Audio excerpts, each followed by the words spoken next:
just stand there teasing me. Now it's time. This is Rubbin'minds. It is our International Women's Day special. I definitely kicked Ebuka to the side today to take on this space as we would be forging on with conversations. Now, Nigeria enjoys an almost heavy presence of women in certain sectors. We've come a long way from fighting to be heard, fighting to be given a chance, to actually finding women in leading sectors, the banking industry, for instance, the tech space, academia, powerhouses, media, communications.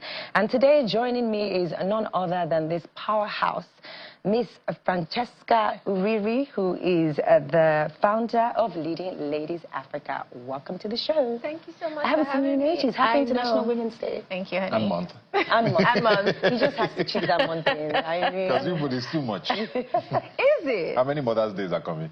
2. There's still Day of the Girl Child. Yes. And you now took a whole month. Yes. You know, Ebuka said this while they were in the studio, that at his church at some point, there was a Father's Last Day. year. And even we decided to do Thanksgiving On Father's Day, my on church, Father's women did Day. Thanksgiving. Well, I You still mean, made it about you. don't we? We don't have enough opportunities to talk about these things, Ebuka, that's I'm why. not complaining. Exactly. Thank you. So let's talk about, you know, Leading Ladies Africa. What was your biggest challenge in breaking into your industry as a woman?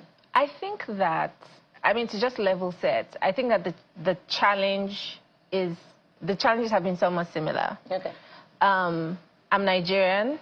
I'm a woman. I've dealt with patriarchy. I deal with patriarchy. But I think sort of like the biggest thing would be just the mountain of gender norms. You're supposed to. You're not supposed to. Why are you doing that? Women don't do that. Where I'm from. Da-da-da. So just systemic barriers and the huge mountain of gender norms, I think, has just been the biggest thing. I want to ask the two-part question. Sorry. What does Leading Ladies Africa do on the one hand? And then secondly, I want to understand why, what you think is the bigger issue with all of what we've been talking about.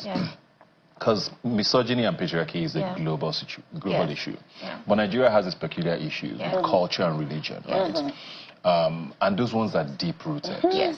Especially that religion one. It's like, this is what God said, or Allah said, or whatever it is. Those ones have become almost cultural for us as well. Before you're not bringing in all the, okay, a Yoruba woman should do this, one, a woman does this, all of that. How does that play into all of these conversations? Because even if you can break the global issues, those deep-rooted Nigerian ones seem very heavy. Okay, so let's start with LLA, as we like to call ourselves, Leading Ladies Africa. We work to advance gender equity, not equality, equity, and I'll tell you what the difference is. Equity, socio-economic justice, and diversity for African women and girls. And what does that mean in a nutshell? We want to make sure that women have access to opportunities, so things like mentoring, equipping them for businesses, funding. We want to make sure that they have opportunities to advance themselves as they go along.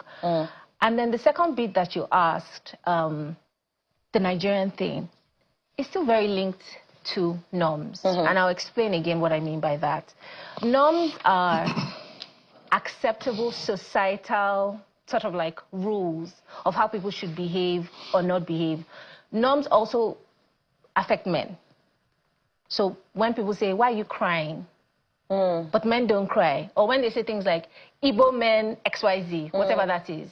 Those are normative behaviors that are carried on from generation to generation, and they then shape how people behave. So I'm Isoko, for example, and they say things like, oh, Isoko women, there's a big drink, oh. I, for example, can't hold my liquor.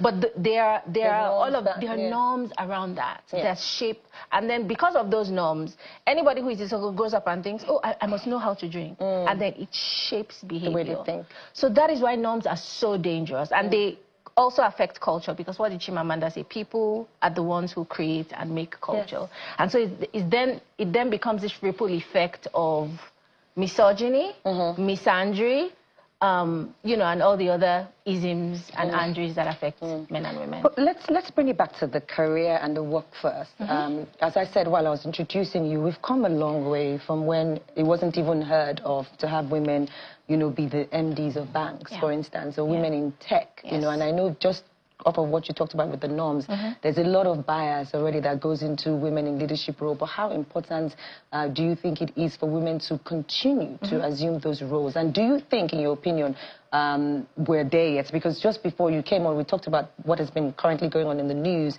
and, you know, in the Senate, for instance, and we found out in this particular situation that there are 105 senators and only 4 are women. Yes. So are we really assuming those leadership roles? Yeah. We're not. I think, long story short, we're not. But we need to. Okay. Because there's a business case for it.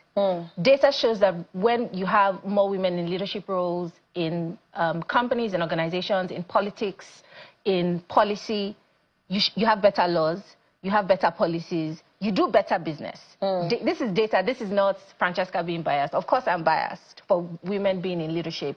But the data shows that is because why? Women bring a sort of diverse, inclusive, more empathetic perspective to leadership, to business, to policies, to politics. And then, again, it has a ripple effect on the organizations we see, on the sort of policies that are made into laws and regulations and all of that. So, yes, absolutely, women are required, not just from the optics perspective. And I like to balance it out by saying we don't only need them in positions of leadership. Do you think it's more optics that has been going on of late? I think so. Okay. I think so, because that would explain why you sort of have, that would explain, so for example, you have a senator, a Nigerian senator, she's a powerful woman, but yet her voice is not heard on the Senate floor. Yeah. Or you have female CEOs who are disrespected and disregarded in the boardroom. I mean, that's a whole lot of shebang to get into. So hold that thought. Rebecca, it's getting hot in here. We're going to go on a quick break and listen to an amazing International Women's Day message from another woman, a pioneer and a leader. Watch this. Hello, I'm Funke Akindele, and today I speak to every woman, every girl out there that has ever been told she's not enough, that has ever been made to feel small, that has ever had to fight twice as hard to be seen, heard, or valued. Listen to me clearly. You are bold, you are powerful, you are strong, you are intelligent, you are beautiful, you are worthy, and never ever you doubt that at any time. In line with this year's International Women's Day celebration, we must accelerate action in empowering the next generation, because women are not just backbones of families. We are architects of communities, innovators of industry, and the driving force. The world is watching. It's time they see you for who you truly are.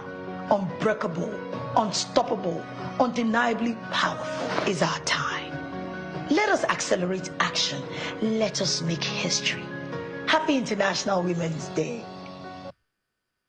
Absolutely amazing. We'll have many more of that as the show progresses. Now, joining us also, or joining Francesca to push the conversations forward is Ms. Lola Olukweu.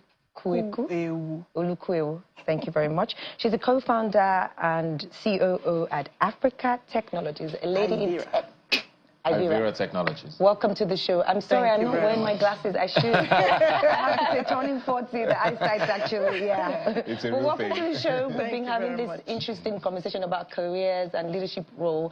And I do want to ask you a question because, you know, I've always been very curious about women in tech. And it has to do with pay. Because we know how, you know, there's always a difference in, you know, gender. When there's we talk money about in tech. pay and gender roles and how men are perceived to earn more than, not perceived, they earn more than we do. So let's talk about it in the world of tech. How is that? Is it the same over there? And what do you feel about this, you know, equality in terms of payment as well?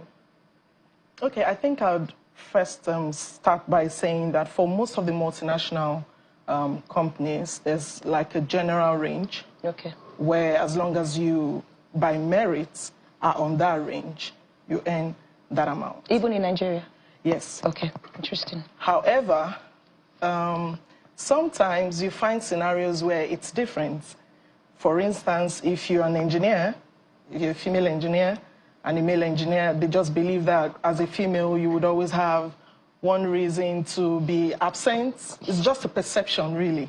Because if you really look at the hours you're working as hard, but just the general perception that, oh, oh, she may become emotional one of these days, or she, you know, she may just have a moment, or she would need some time. So let's just exclude her. You know? No, they talk about it. I've heard that conversation as well. That women do school run more than men, so they have to take longer lunch breaks. So even without maternity breaks as well. Exactly. So even without you mentioning it, it's just you're just profiled to just be that. So in that scenario, you find situations where sometimes you're excluded from maybe certain rotas just because they believe you won't be available. So of course that naturally affects your pay because you're now not earning as much as your counterparts who are males. So what do you both think we need to do, or what systemic changes need to happen for more women to, you know, take on more leadership roles, not for aesthetics and not for optics, for exactly every single thing we've spoken about, where they earn the same, even if not even more, because in my opinion, you know, having women in leadership roles, you can see the difference. And I'm not being biased, but you actually started the conversations by saying that.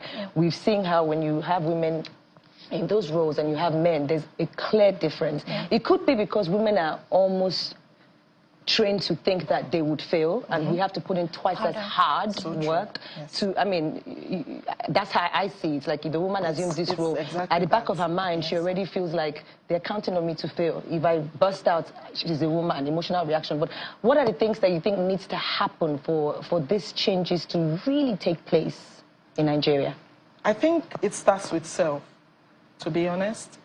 If you're very self-aware and you know who you are and what you can bring to the table, it will be hard for any external factor to influence that negatively. And then the next thing, I think, is the ability to ensure that you are as empowered, or probably more empowered. Because the truth is, sometimes if there is that segregation or that discrimination, you have to work extra hard to really, you know, prove yourself, or, you know, show that, you know, you are up to the task. So the first thing is, if you're very self-aware and you're very assured that you can really, it's a mountain you can climb, then you have to know this and know it just as you know your name. And then you need to strongly empower yourself and ensure that even while empowering yourself, the opportunities that show up, you don't pass them up.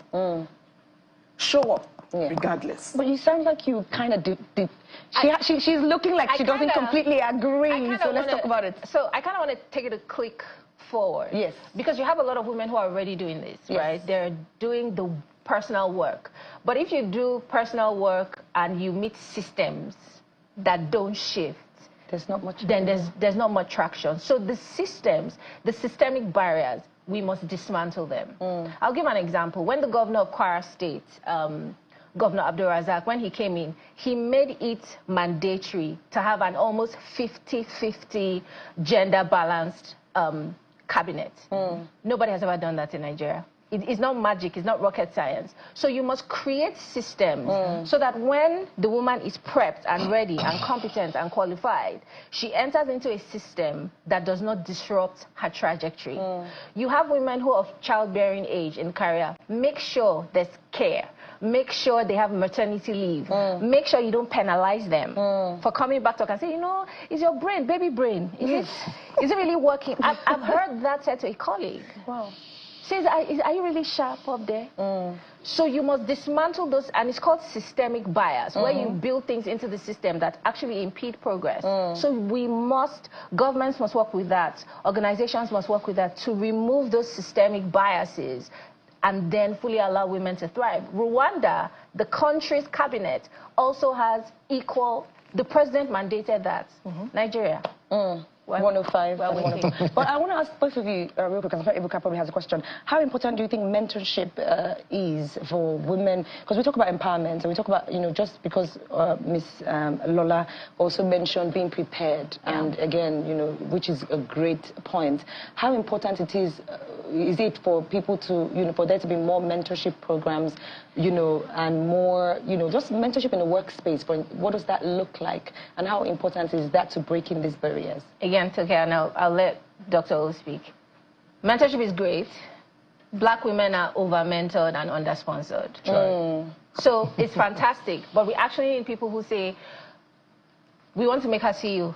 Make her CEO in 2 years. And what's the blueprint for that? That's not mentorship, that's sponsorship. That's like she's ready. Mentorship is getting you ready. You know, you have all of the information, Sponsorship is like the rubber hits the road.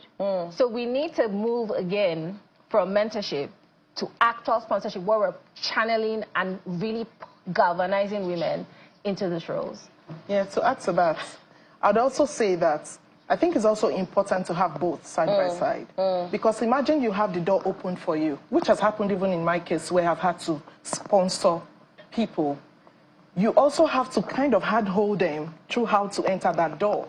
Because sometimes you find scenarios where you have it almost so easy. I mean, of course, that's few women, but you have it so easy because there are some sponsors that are opening the doors. But then you go there, you really don't know the protocol around the room, right? So mentorship and sponsorship, I think, should really continue to go hand in hand. And just because you're speaking, and I know the role that you hold in your company, how important do you think for women who have arrived through that door, for women who hold positions as CEOs and, you know, MDs, how important is it for them to mentor and sponsor the younger women who might possibly look at them and think, how do I become you? It cannot be overemphasized, the importance of this, because the truth is, if you don't replicate yourself, that role may become redundant to a woman, and then a male will replace. You must have like a plan. First to replace yourself, and then to replicate yourself on the table.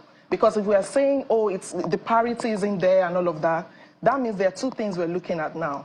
There's replication and replacement. You won't be on that table forever. So it is so important that women should be patient with other women, especially the ones coming behind. We are in an era where everything is almost always microwaved. It's not like in those eras where, you know, things have to go pace by pace. Yeah. Everything is on a fast track now. And to be honest, for older women, they get a bit impatient with the younger ones. Like, it seems you're not serious, but that's not really the case. Sorry, very quickly before we go, 30 seconds. I know you have an event coming up. Yes. Let people know about it and how they can be a part of it, very quickly. So we have the Leadership by Inclusion Summit happening on the 15th of March at the Wheat Baker. What is it? It's essentially a convening for policymakers, government officials, the private sector, all within the gender equity space. We really want to create a blueprint and frameworks that actually work for women to advance in leadership roles across the country. So that's essentially what it is. And people can go to the Leading Ladies Africa page on Instagram, on LinkedIn, and get details on how to get on the wait list. Are men allowed to sneak in? Men are allowed to be very present. Thank you. Okay, well, now well, thank you so much, Mrs. Lola Olukoyewu. Thank you so much for joining us. Thank you very much, my pleasure. Thank you, guys. That was very impactful. Don't just stand there teasing me.